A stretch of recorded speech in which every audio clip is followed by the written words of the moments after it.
space, the final frontier. When Gene Roddenberry created Star Trek over 50 years ago, our society was obsessed with space.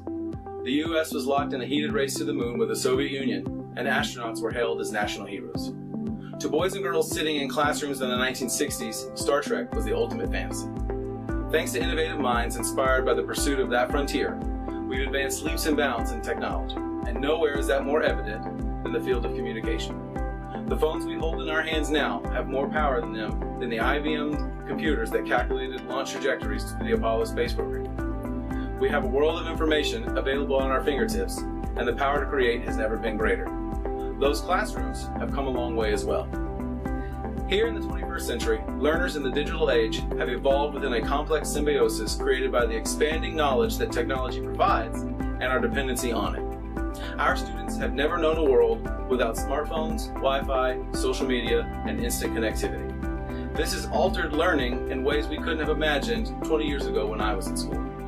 The challenge for modern teachers is to help cultivate the use of technology to develop a deeper understanding of content or apply it to creative expression in conjunction with learning. We are no longer limited to textbooks or worksheets for instruction and assessment, and we are not bound by the arts and crafts bin for the construction of meaningful projects. In order to survive and thrive, we as educators have to evolve too. We must learn to embrace technology as an enhancement rather than a distraction, so that we can prepare our students to function in society with the same view. I'm a firm believer in the old adage, they don't care how much you know until they know how much you care. Building relationships is still the foundation of effective teaching. But if we embrace technology in the classroom, it can be used in addition to the strategies that we know work. We can still teach using a growth mindset and help develop it in our students, using technology to facilitate and provide structure for new and exciting challenges while keeping students engaged in their growth.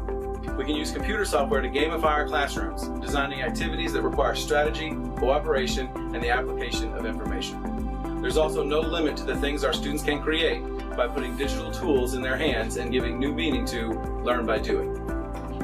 We have also never been better equipped to connect with students, parents, and each other. With the introduction of learning management systems like Blackboard and Canvas, we not only have the ability to instruct online, but also have revolutionary platforms to discuss, offer meaningful feedback, and a space to reflect. Even social networks like Twitter and Pinterest have given global reach to our ability to collaborate as professional learning communities. But how do we manage all of these changes? How do we continue to ensure that our kids are in a better place in May than they were in September? We can't lower our expectations of what they learn, but we will have to alter our approach for how they learn. For most of us age 35 or older, it's going to require some compromise in finding a new way to reach them where they're at. That's where I find myself, old enough to remember the way it was, young enough to embrace the way it will be. I try as often as possible to innovate where I can and rely on tried and true best practices when I can't. I let my passion and a whole lot of pop culture references do the rest. Leading learners in the information age is no different than it has been in the past, but there are some modern updates. We have to be proactive with our communication of expectations and establish norms in the classroom. My campus has adopted the use of a cell phone holder in every classroom to minimize the temptation of cellular distraction while we teach personal responsibility and reinforce the positive behaviors we want our students to exhibit. It is also the role of our teachers to model healthy digital citizenship across all subject areas while encouraging both academic and personal maturity in our hallways. The utilization of technology and digital learning doesn't have to replace a traditional classroom, rather just become an extension of it. There are an infinite number of ways to use technology across content and grade level. From creating independent learning stations to participating in online investigations or digital anchor activities, technology can enrich every aspect of learning, even providing updated models for positive social interaction between peers, which remains a fundamental component of adolescent growth. Although times are changing, kids are still kids. They are full of wonder and potential, and as educators, we must be good stewards of those qualities.